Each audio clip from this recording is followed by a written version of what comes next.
My name is Nita Wiggins, and I'm pleased to be with you today. I'm an author and a journalism trainer located in Paris, France, and I'm reaching from this continent to the United States for today's program on Wakanda and the voice of Black empowerment. We have the editor and two contributors to Black Panther, Tales of Wakanda. So hello, everybody. Give a big wave so that I know we are connecting. Fantastic. Those of you in our online audience, at any time that you'd like to ask a question, just type it in the chat, and I will ask as many questions that you send in as possible. Make them good questions, okay? So, before I introduce the panel, I do want to thank the Red Wheelbarrow Bookstore and the owner-manager, Penelope Fletcher. And she is right there. Say hi, Penelope. Okay. And there's someone who's come on purpose for and the talk. So great. And we have another person joining the audience for the talk. And by the way, this is an Anglophone bookstore in Paris, located across the street from the Luxembourg Gardens in the center of Paris. So let's talk about Independence Weekend in the United States. So here is my American flag scarf. It's appropriate for a weekend such as this. Our discussion today will talk about empowerment, and we will look at the themes of independence, representation, images, self-actualization, and the freedom to be who we are. The people in the audience, some of you might be writers, so pay close attention because there will be questions that I ask the writers about the process. So let's all benefit from what they have already learned in the writing industry. I'm ready to present each of the guests for the discussion, starting, of course, with the editor, the mastermind of this project, Jesse J. Holland. And I'm going to tell you a little bit about him, and then I will ask him to give his meaning of empowerment. But this is some of Jesse's career. So he is a specialist of Black Panther. His prose novel called Who is the Black Panther was nominated in 2019 for an NAACP Image Award. Jesse has written Finn's Story, which is a young adult novel that's in the Star Wars universe. And I first heard of Jesse because of his nonfiction works, such as Black Men Built the Capitol and The Invisibles, the untold story of African-American slaves inside the White House. So, Jesse, it's a pleasure to meet you and to have today's conversation. Talk about empowerment in 2021. Well, first of all, I want to say thank you to everyone who's watching. Thank you to Nita. Thank you to the Red Wheelbarrow. Thank you to everybody for being here today. And I will take 2 seconds to say happy anniversary to my wife, because today is my 17th anniversary. So of course, when you have to actually say these things, because 17 years, wow. Empowerment. When you talk about empowerment right now in 2021, I think empowerment is about being able to make your own personal dreams come true. Living in a place where you actually have the ability to turn the things you wish for into reality. We know in the 400 years that African Americans have been on this continent, we were not always in control of our own destiny. Empowerment in 2021 for me is finally us being able to take control of our destiny and make our own personal dreams come true, instead of working for someone else's dream, instead of working for someone else's desires. Being able to say, hey, I want to be a writer. I can now sit down and write a screenplay, a book, a TV show, a play, or whatever it is I want to. To me, that's what empowerment is about for us right now in 2021, being able to make our dreams come true. Okay, Great start. All right, Jesse, thank you very much. So let's meet L.L. McKinney, one of the most influential African Americans of 2020, according to The Root and BET. If you have seen the hashtag publishing paid me, that is one way that she is an influencer. Her works include the Nightmare Verse books, Nubia, Real One, and A Blade So Black. And that's just the short list, all right? She is great when it comes to writing fight scenes, and I'm not just talking about in the Black Panther anthology. So, welcome, Elle, and tell us, what is empowerment in your view in 2021? Thank you so much for having me. And thank you to the Red Wheelbarrow as well for hosting this event. For me, you have, of course, the definition of empowerment, which is twofold, because you have the ability to give power to someone to do something. And then there's the process of becoming stronger yourself, more confident in controlling, your life. So I think empowerment in 2021 is sort of a middle ground between the two of them. It offers a degree of autonomy and self-determination in you as an individual and as a community. And it's a form of restitution for an attempt to rectify wrongs that have been done in the past. But I don't want it to be tied to someone else's allowing you to be empowered. So that's why I say it's kind of twofold, and then you can fall into the middle ground. There are degrees to it.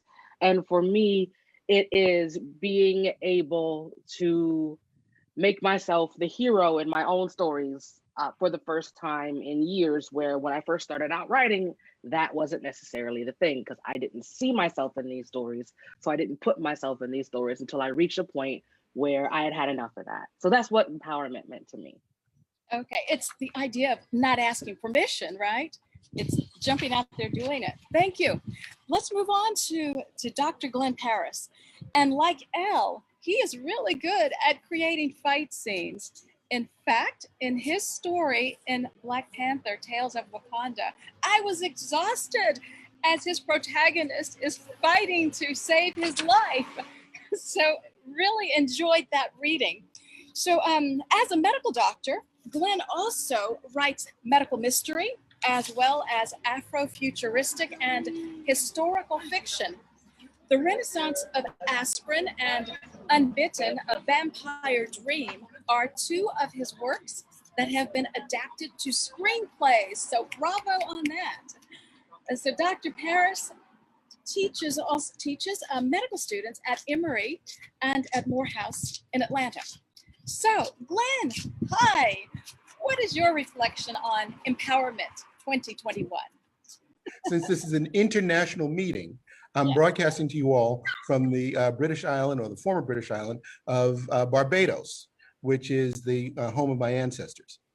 And this is an island country, very small, but it has a African-American or a Afro-Caribbean female prime minister who's doing amazing things, energy independence, putting in solar energy, green energy. I mean, just amazing things, this beautiful paradise that I got to visit with my family.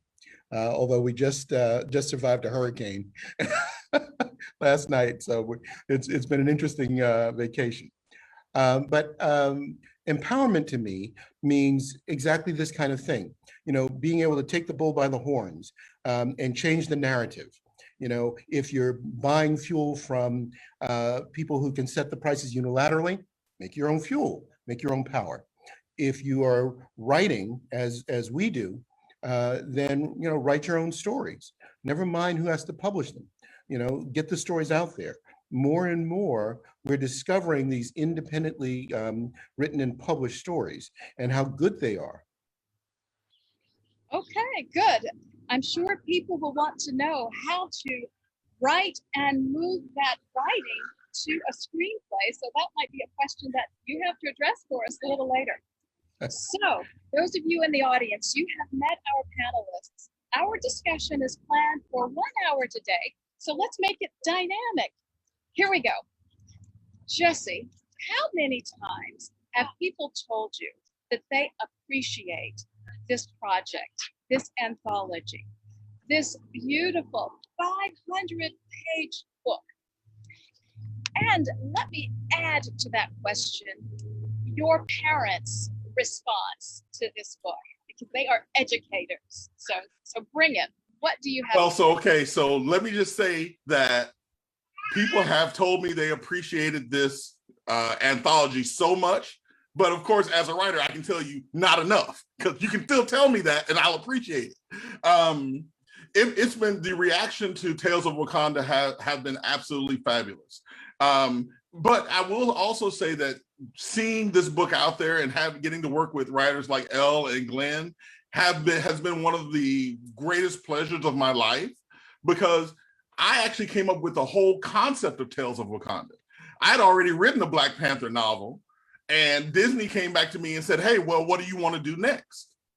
And I didn't go to them and say, well, I want to write another novel. I said, I want to work with people like Glenn and Elle to see their visions of what Wakanda could be. I knew I could write another novel. In fact, I have a story of my own in Tales of Wakanda called Faith. But I wanted to see what other Afrocentric authors could do with the idea of a Wakanda. Wakanda means so much to all of us that I think it was just too much to just let one person's vision take over what Wakanda could be. I wanted to see everyone's different visions. And my parents, like you said, my parents are educators. My mother actually was my 7th and 8th grade English teacher. And my father taught science and woodworking. So education was really big in my household. But I will tell you that they absolutely love it. My father's going through the audiobook now, which is available for anybody who loves audiobooks. I will warn you though, it's 18 hours. And my mom's reading the book and they absolutely love it. So my parents always are my biggest supporters and they absolutely love Tales of Wakanda. Jesse, thank you for that. This segues perfectly into Elle's story in the book. It's called Legacy. So tease a little bit. Don't tell the reader too much, but just give a taste of what you wrote for the anthology. Yeah, so I wrote a story that was kind of a mix between a lot of what I loved about the movie, which of course was Dora. Loved Dora. Always loved Dora. And the idea of what was behind what could have been Killmonger's story, essentially, if what happened in the movie had gone differently. You know, he was born in America and raised in America, so he's an American citizen, but, you know, he has roots in Wakanda. So my story is about a young girl, her name is Erica, who goes back to Wakanda, which she's already known she had roots in because her grandmother was from Wakanda. And that's the legacy of the story. And in trying to get back there, things pop off. And that's where we're going to leave that without getting too spoilery in how that works. Okay, all right. Glenn, at Dragon Con, I've heard that you saw Jesse Holland, you approached him, and you said that you would be in this book.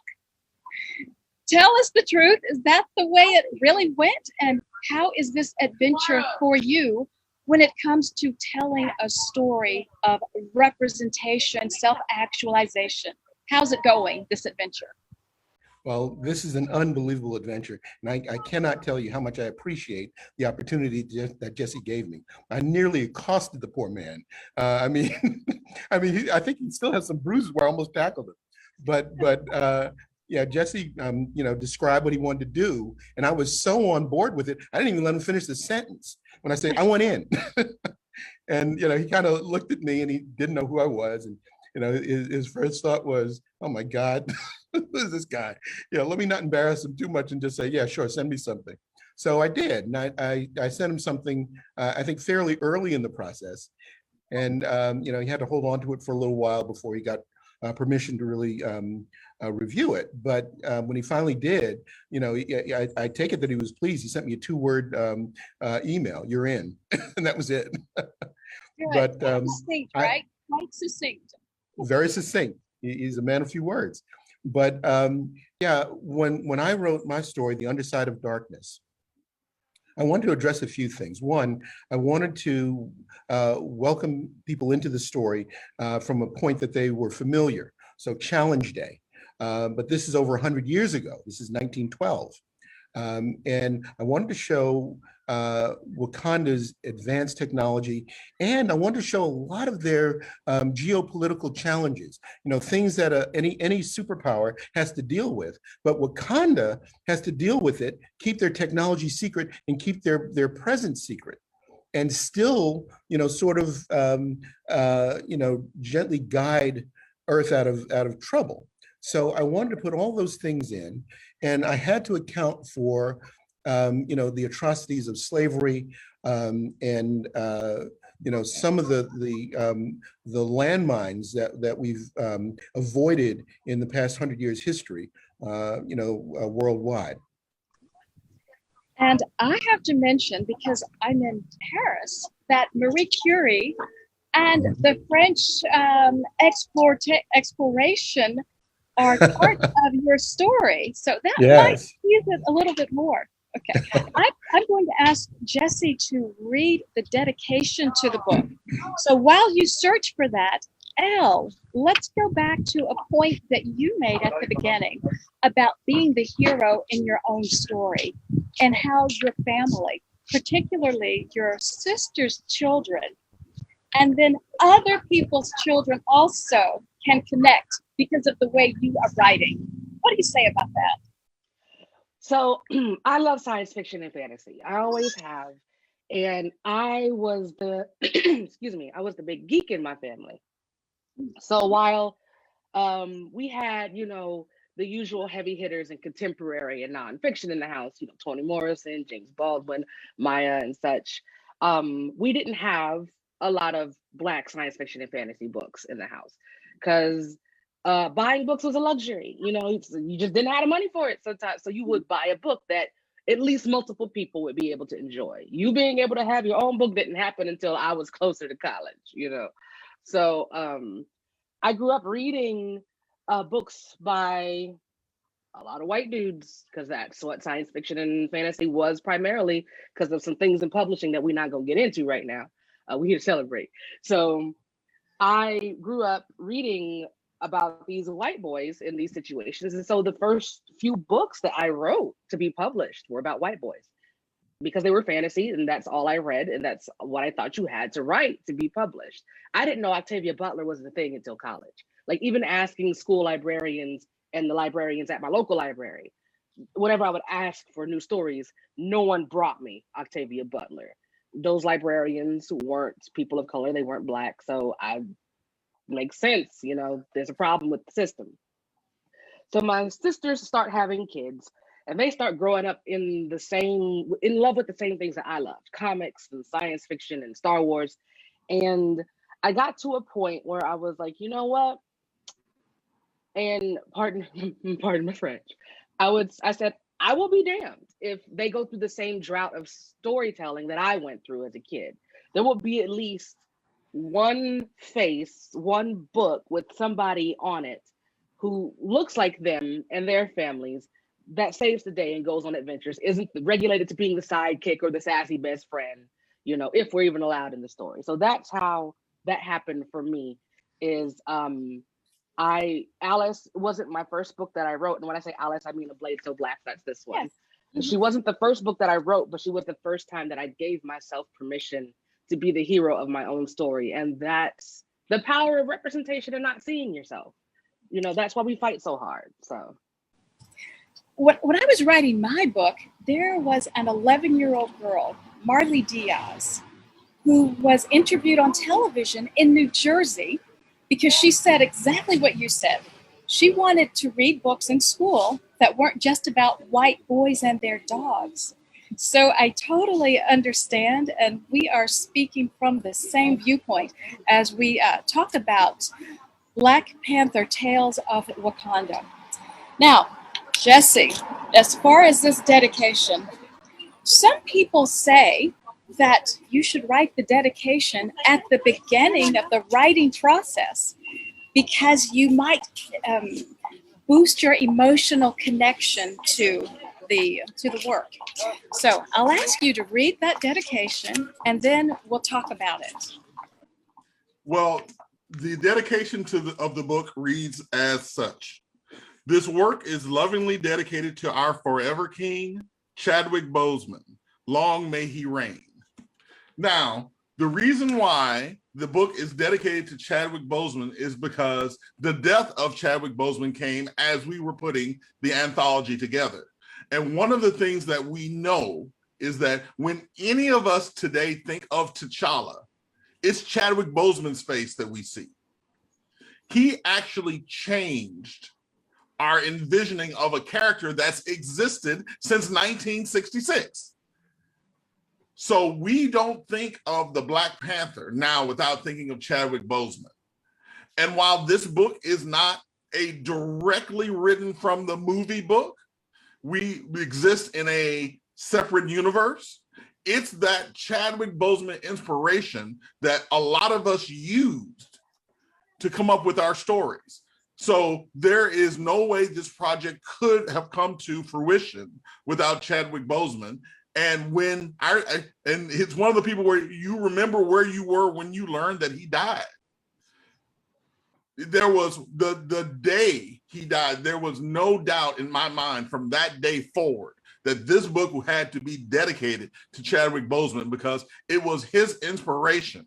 It was the success of the movie in which he starred in that made Tales of Wakanda even come into existence. So there was no question about whether this book was going to be dedicated to Chadwick Boseman or not. The only question I had was, how much should I write about him?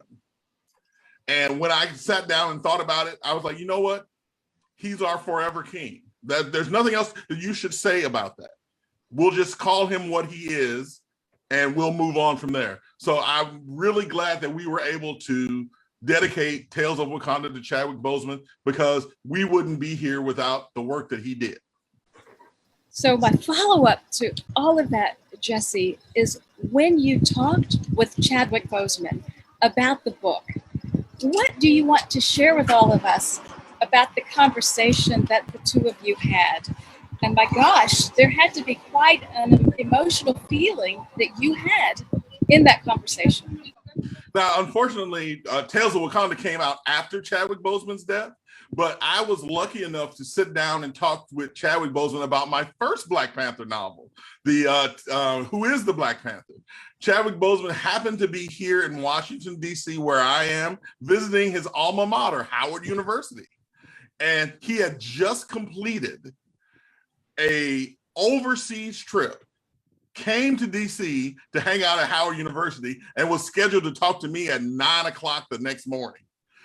Brother was tired, but he made the time out of his schedule to actually sit and talk to me about his portrayal of T'Challa, who he saw T'Challa as.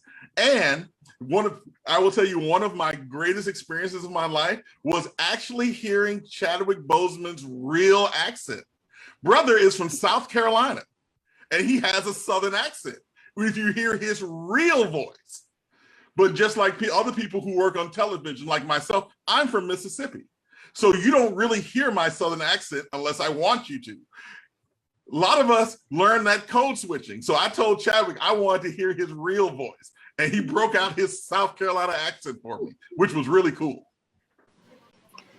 Code switching is something that I've heard Glenn talk about a number of times. So tell me, Glenn, do you want to pick up this idea of code switching, or is there something about Chadwick Boseman that's especially important that you'd like to share? It's your option.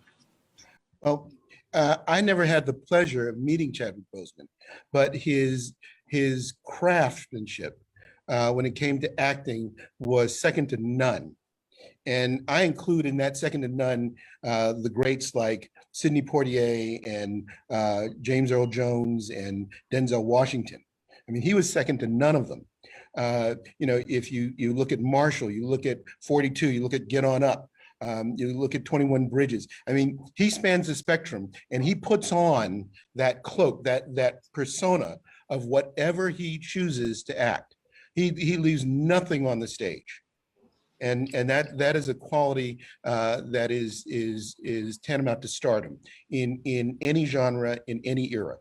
And he had it. We did lose him far too soon, far too soon. Having said that, what does this all mean to me? I echo what Elle said about growing up with science fiction and comic books. You know, my first introduction, I'm a little older than everybody else, but my first introduction was back in the 60s as a kid, reading that very first issue of the Black Panther.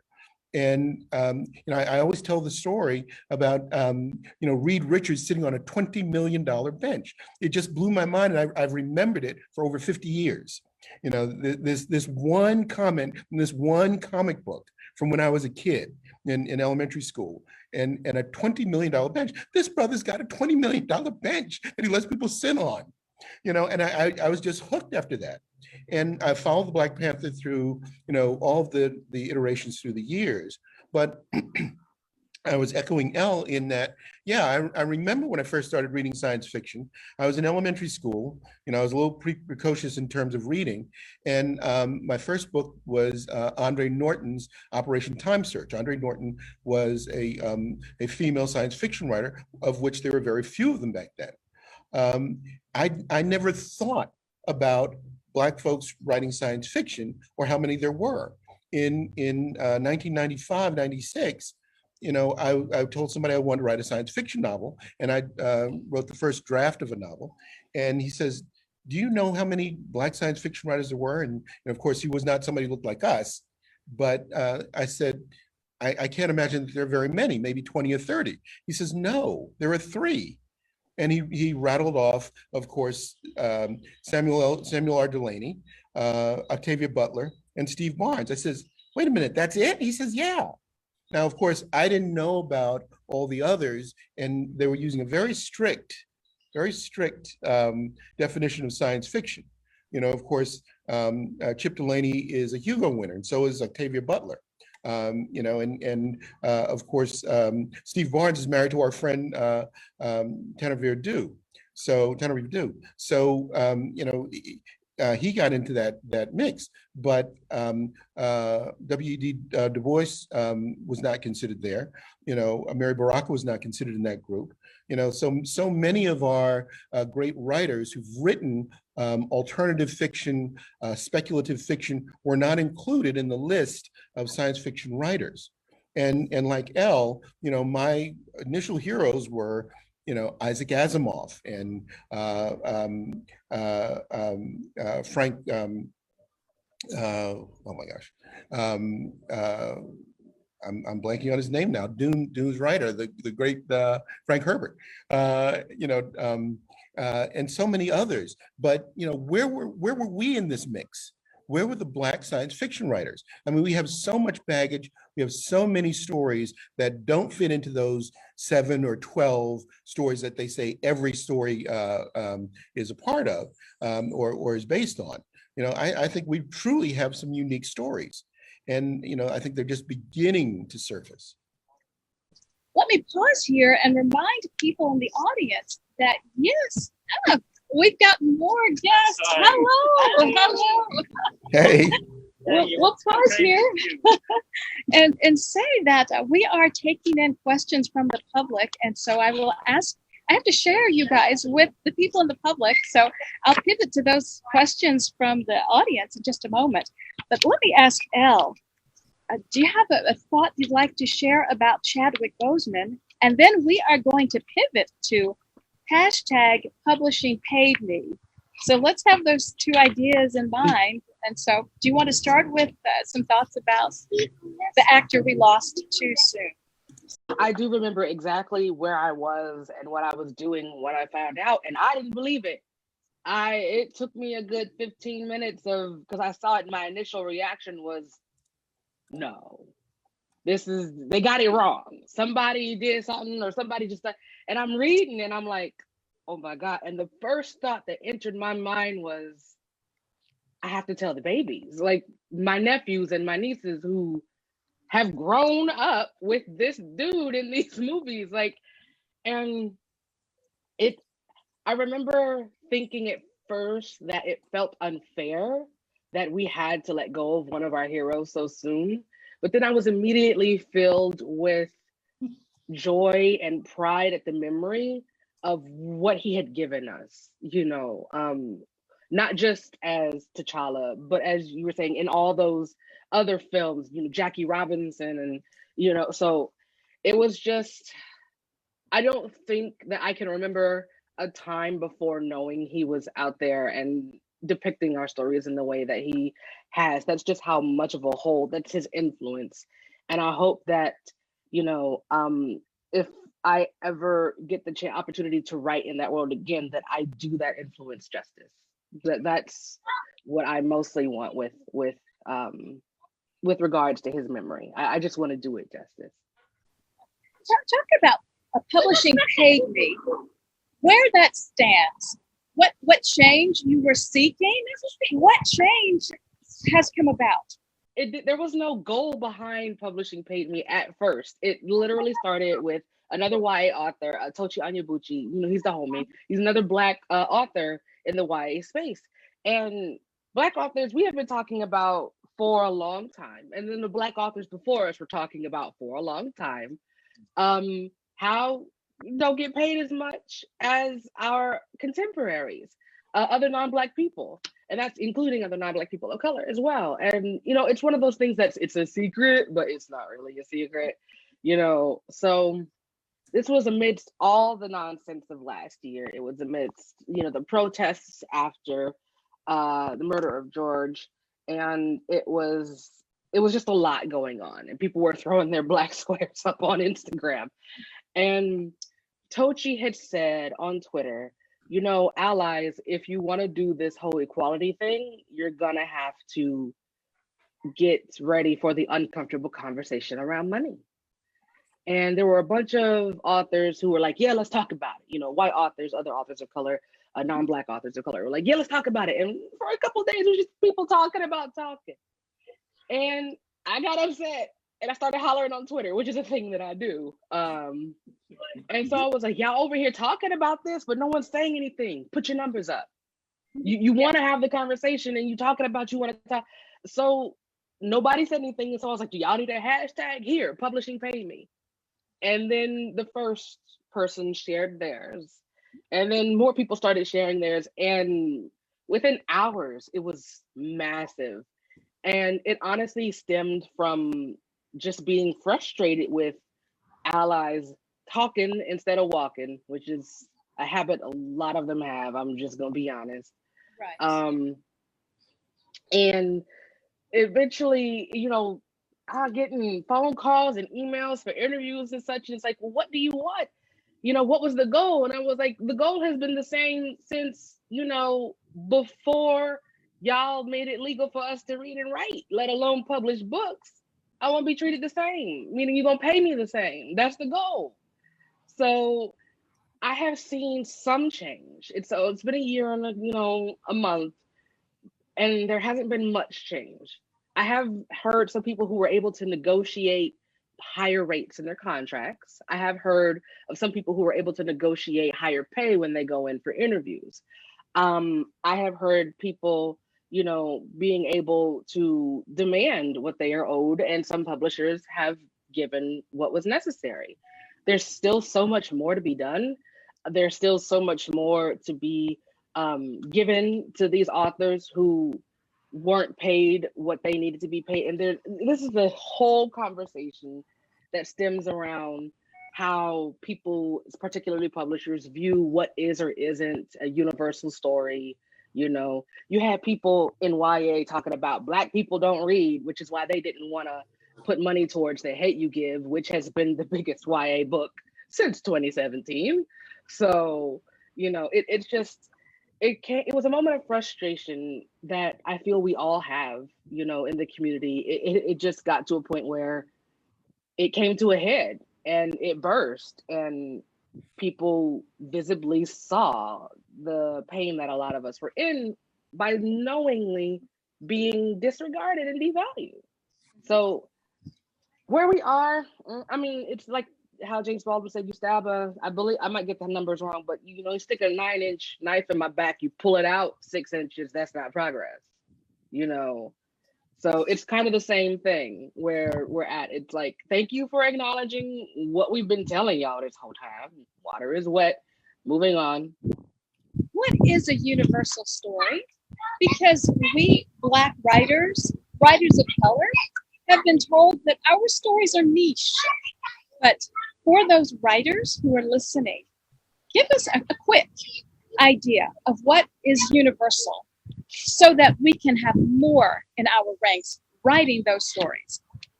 Who wants that one? Jesse or Glenn? I'll take it. All right.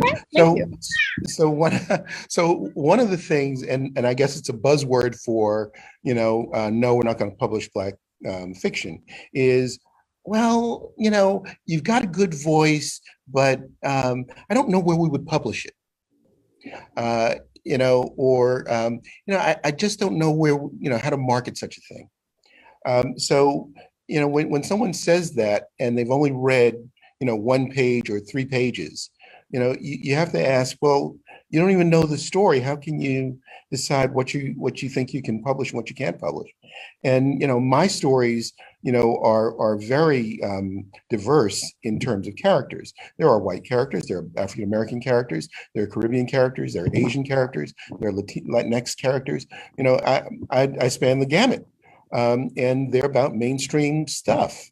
So when someone tells me, well, I like your style and, you've got a good voice in your writing, but I wouldn't know where to market it, and I see things similar to it that come out on television. I say, well, it's similar to this, and yet, you wouldn't, give it a shot. I think that African-American writing, Afrofuturism, speculative writing through the African-American lens, however you want to describe it, and I hate being pigeonholed, but however you want to describe it, it is general fiction. It's good craftsmanship.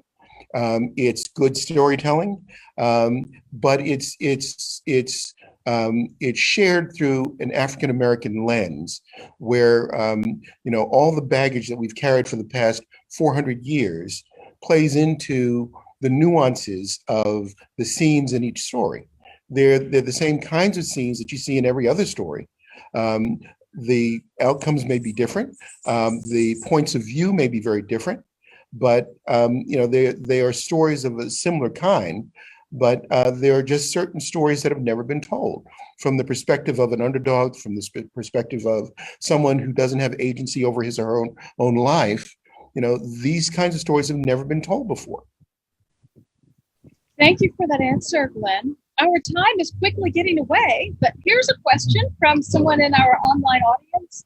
Jill says, I work with a Black teenager in San Francisco, and what would you recommend as a foundation for a teenager to build from as a writer? Who wants to jump on that? A foundation for a teenager to become I would tell you, of course, to start with Octavia Butler. I mean, there's nowhere else I think you should start. Now, for a teenager, Octavia Butler is not going to be easy. There is a graphic novel adaptation of the Parable of the Sower that just came out. That was illustrated by John Jennings just this past year. That would be a good entry point. But I would actually go out, buy a copy of Tales of Wakanda, and look at the authors that are in this book. You pick up some of Elle's work, pick up some of Glenn's work, pick up some work done by Linda Addison, pick up some work done by Tanana Reed-Dew, Chris Chambers, and Alex Simmons. That will give you a good modern foundation of Black Afrocentric science fiction and fantasy work that you can look at and read right now that will show you the type of writing you should be doing.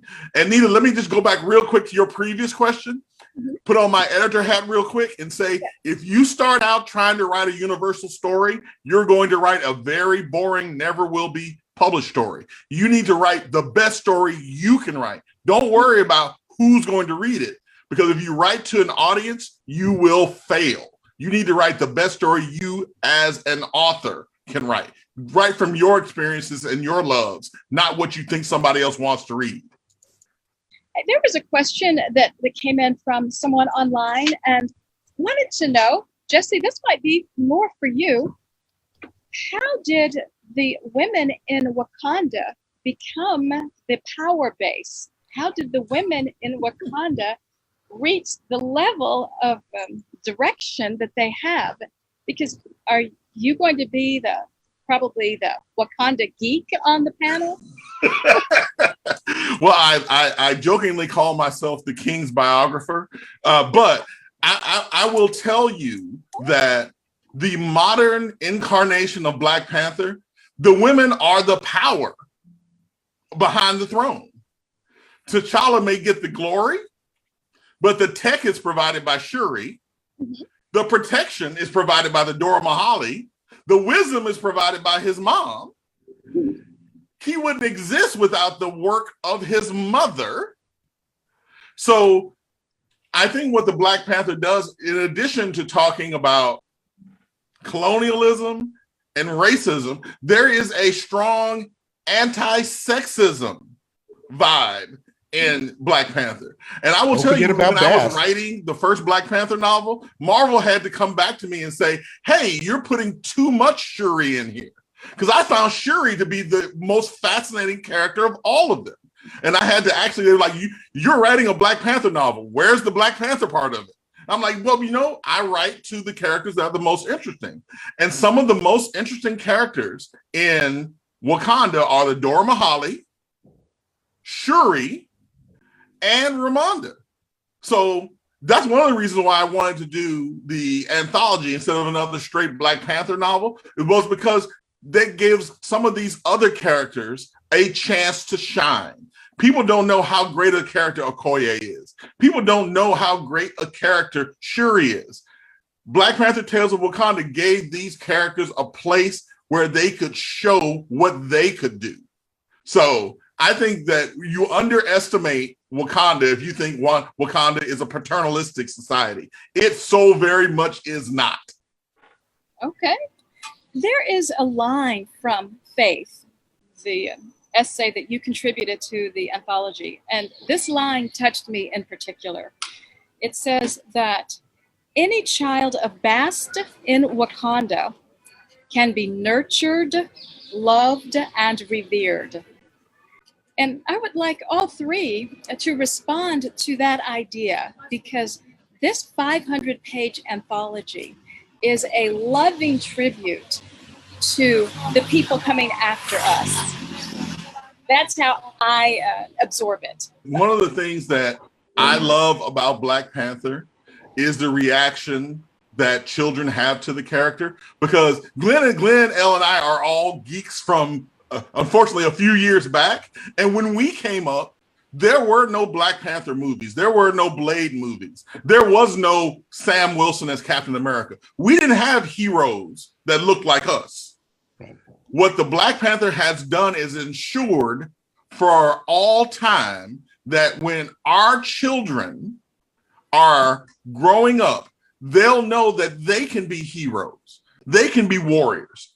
They don't have to look to a blonde, blue-eyed Spider-Man, Captain America, or Superman and say, that's my hero. They can look toward Nubia. They can look at Sam Wilson. They can look at Luke Cage. And they can say, that's who I want to be this Halloween. I want to be a hero that looks like me. Because of Wakanda, our children can look at themselves and say, I can be a hero. Instead of saying, I got to put on a mask and pretend to be Spider-Man or pretend to be Batman. We are our own heroes now, and that's because of Wakanda. Anyone else want to join the response to that? Because it kind of relates to another question that has come in, to provide an overview of the anthology and the inspiration. But maybe it really brings out what Jesse just said. The inspiration is for the people coming next. So if there's a response to that, jump in, Yeah. I can, yes, go ahead, Elle, please. I write primarily for kids. I am a young adult author. And I did Nubia as well. Because I'm that person who, it's not Black Wonder Woman, it's Nubia. Like that was me growing up. I've been hollering that for years. But I write these books because I write primarily about, so far, young Black girls, because, I grew up as a young Black girl. And I was told you can't be this hero, one, because you're Black. And then two, you can't be this hero because you're a girl. So I wanted to write a story where Black kids would know that not only are they heroic, but being that hero doesn't necessarily call for the self-sacrifice that seems to permeate society that is expected of us. And I wanted to kind of fight against the idea of what strength means for a lot of these kids. Because you see the idea of, let me just take one that a lot of people might know, like the idea of a strong Black woman. And yes, that is true. But on the other hand, strong also has this insinuation of being able to take punishment. And that's not the ideal that I think should be instilled in a lot of the kids is, no, you don't have to bleed on the page for people to know your worth. You don't have to take punches. You don't have to, take this abuse in order to be viewed as valuable. So I think that's the important thing with writing for kids is kids understand fundamentally what it's like to be worthy and deserving of love because they give it so freely. You haven't had to, jump through hoops to get their love. They might not trust you, stranger, but they don't hate you. So that's something that's learned. I think that's why I write for kids primarily is because the world hasn't gotten to them just yet. It has tried, definitely, because kids have to put up with a lot right now. But something about being that age, there's a magic to it that unfortunately a lot of us, we lose a little bit more and more as we get older. And it's not, I don't think it has to do with being naive or anything. It's just this understanding that the world is not necessarily your enemy. It's the people in it sometimes, but you can still find strength with everybody else. So that's where I come from with writing for kids. They are literally the future. Yes, absolutely. We will do a wrap-up, a round-robin wrap-up after this question. So let me put this out there, especially because I'm speaking to you from France. And as Glenn pointed out, we are an international broadcast today. So in France, what we call the graphic novel is so popular. And the question has come in, what is the difference between comic books and graphic novels? Some people who are not yet absorbed in this genre don't know the difference. So let's get a good explanation out on the table, and then we'll go around and with your closing thoughts. So what's the difference? I think that's for Jesse, right? Okay, yeah, I'll take that one because I literally had to be educated about this when I got into writing comic books professionally. Okay, comic books are considered to be the monthly editions of a story. So your Superman Red and Blue, your Batman, your Flash, those are comic books. Now, collected editions are the collections of those monthly comic books. Those are not graphic novels. So if you go to a store and you buy X-Men Apocalypse, you're going to get 4 or 5 copies of a comic book that has been put out previously. A graphic novel is original story that's being told in comic book extended form. So, for example, Watchmen was a graphic novel. It wasn't a comic book, but It's not a collected edition because it didn't come out monthly. So when you go to a store, you see the rack with the spinning rack with the comic books. Those are the comic books. You go to your bookstore and you see a bunch of comic books that if you pick them up, it says this was Superman 16 through 25. That is a collected edition. It's not a graphic novel. But if you go and pick up Parable of the Sower, that is a graphic novel because it's one story being told in comic book form. So those are the three differences. Your comic books are the small paper ones. The collected editions are the collected version of the small paper ones. And the graphic novels are brand new stories being told in extended comic book form on heavy glossy paper most of the time. We had the right I have person physical examples, Jesse. Please, Elle, yes. Like, okay, so this is that collection that you were talking about where there was multiple comics. Future State happened. I wrote a Nubia story in Future State. I wrote two of them, actually. This right here is one comic. That is one comic. This is the whole collection of a bunch of comics. Different characters, different stories, continual. This is one graphic novel, one story from beginning to end. So it's exactly what that's the difference. Is a comic book is going to be super thin, a collection's going to be a little bit thicker, a graphic novel is going to be much thicker. So the bigger you go is how I do it physically. If it's bigger, odds are it's a graphic novel. Boom. There's nothing better than visual aids. So thank you for explaining. And visual aid. Black Panther, Tales of Wakanda. It is an engrossing 500-page anthology dealing with the world of Wakanda. So, wrapping up, I hate to say it, but it's time to wrap. So, let's return to our theme about Black empowerment in Wakanda. We are talking about independence, representation, images, and the freedom to be who we are. Glenn, why don't you start our close? Elle, you're up next. And of course, we will have the editor of the anthology, Jesse J. Holland, to sum it up after the other two speak. Go ahead, Glenn. All right. So one of the issues, as I said before, very often Afrofuturism, Black speculative fiction, it's very similar to any science fiction. We are often the heroes of our stories. We are often put in peculiar places in the stories that have no great solutions. You know, we're used to right and wrong, you know, and someone having the strength to choose right regardless of the consequences. Sometimes it's not that simple. And sometimes you have to make the best choice and recognize that it's not a great choice and live with the consequences and share those consequences with others who may not like you for the choice that you made. And yet you're still the protagonist of the story. Also, and I learned this from George R.R. Martin, sometimes when you write a story and you do have an African-American protagonist, the industry likes to, you know, if you will, whitewash it.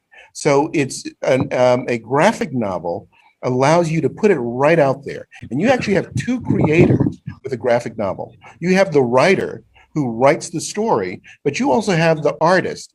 And it's more than just good art. It's really telling that visual story along with the verbal story. Thank you for that. And Glenn, thank you for your participation. It's so appropriate that Dr. Glenn Parris is part of the conversation from Paris. So fantastic. And from Barbados. and he's in Barbados today. And Elle, I had heard you say the word muchness. So thank you for bringing your muchness to today's presentation. And what is your closing thought? My closing thought is always, well, it's not always. I'm not always just having closing thoughts. I would want to say to anyone out there who's trying to write, especially if you're trying to write Black stories, to understand that the world is illiterate when it comes to being able to read what it is that we're writing. People don't know how to do it because there've been hundreds of years of a particular type of narrative being peddled as the narrative. And it's a very colonial Western narrative. So when you're trying to break into publishing, there are going to be people who don't understand how storytelling works in our community. Because the tradition of storytelling is oratory. It's very much spoken down, word for word. And it's why when you read it out loud, sometimes it makes more sense than when you read it on paper for some people. And that's a challenge that's going to come across regardless, because again, people aren't used to it through no fault of ours, and the active act, Lord Jesus, I use words, but don't know them half the time. The purposeful act of preventing that storytelling from being able to branch out. So what you're doing is you're adding to the voice, to the power that pushes back against that. Never let anybody tell you different. What you have to say is important, even if you are rewriting the story, because your perspective is going to make that story different from jump. It just is. Your characters are going to make that story unfold differently because the way that we move through this world is different than the way that other people do. So using yourself and your experiences, as was said earlier, is the best way to tell the story you know how to tell best.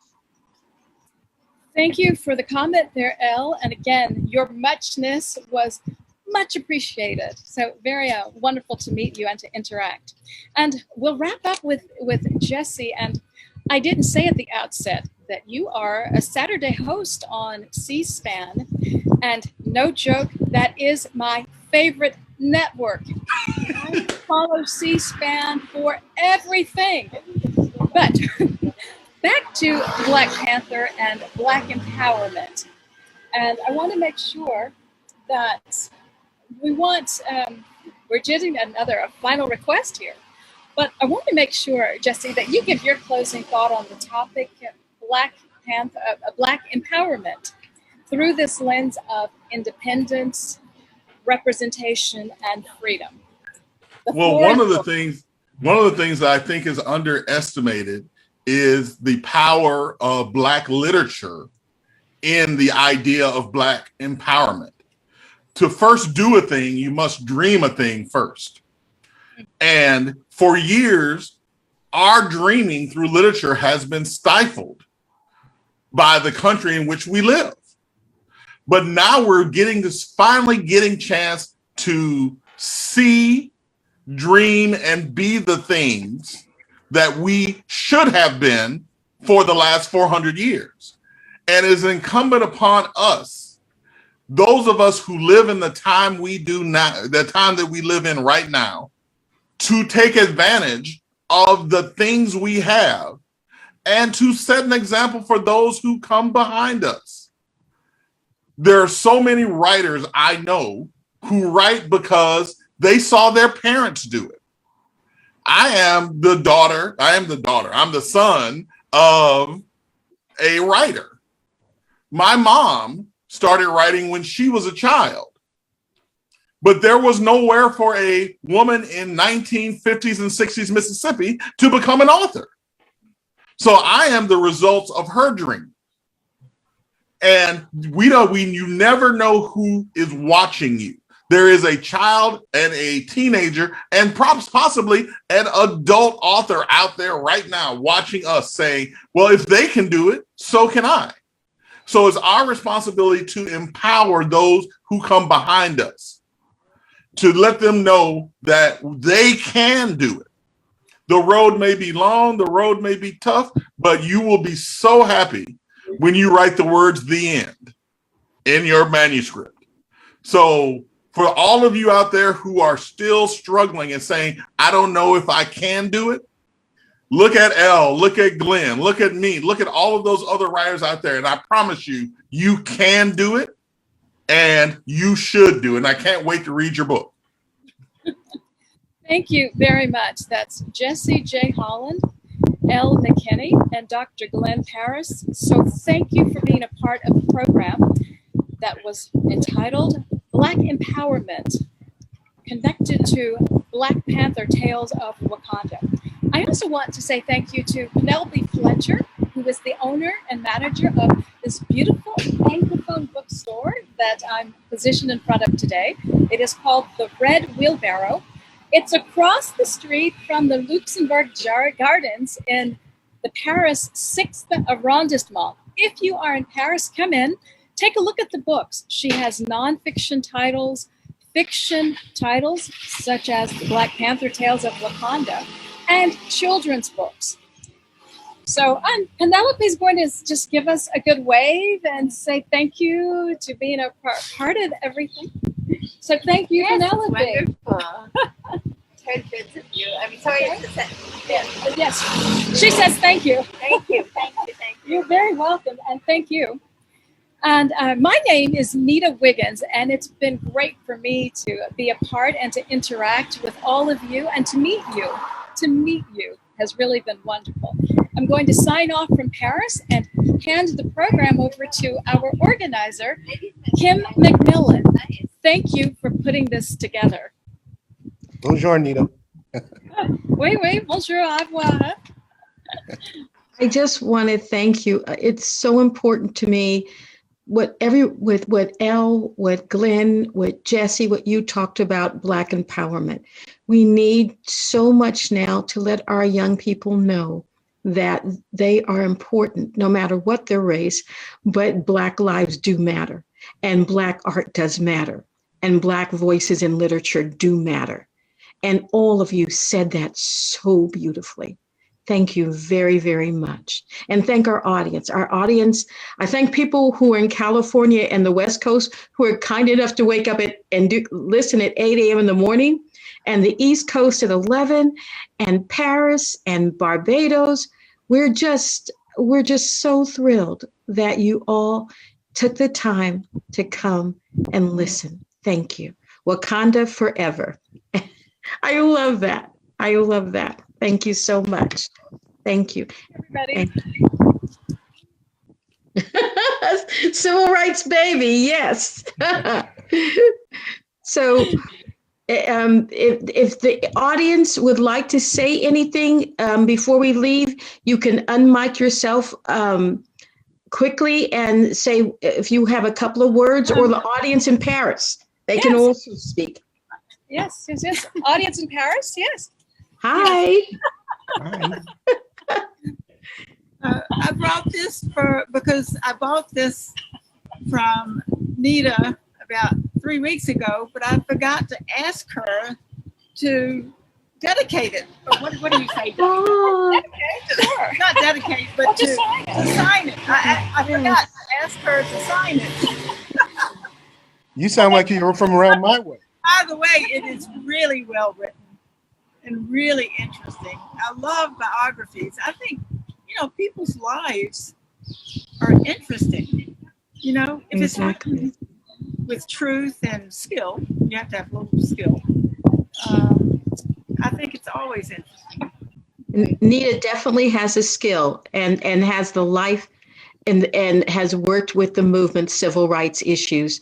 So we feel very lucky to have had her as a moderator. She's just excellent. Thank you. Is anyone that is online or in Paris have anything else to say? Anyone else? Kim, this is Alma Robinson in San Francisco. How are you? Oh, hi, Alma. It's so nice to see your name. We don't have your picture, but I love you and I love that you're here. Thank you so much. I just renamed myself. Jill invited me. And just to introduce myself, I'm the director of California Lawyers for the Arts. And it's been really fascinating to hear these writers talk. And I was just reading the chat. Jill is my colleague who runs our Spotlight on the Arts program. And she's here with the intern who's working with Kim this summer. We have a summer internship program for high school students in San Francisco. And so I want to thank you, Kim, for inviting us.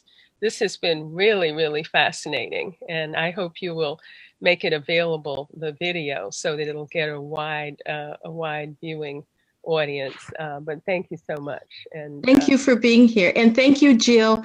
And my intern is Classy.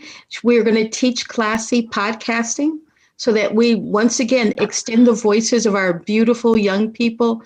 And Classy is one that I know will do well. So thank you all for being here. Yes.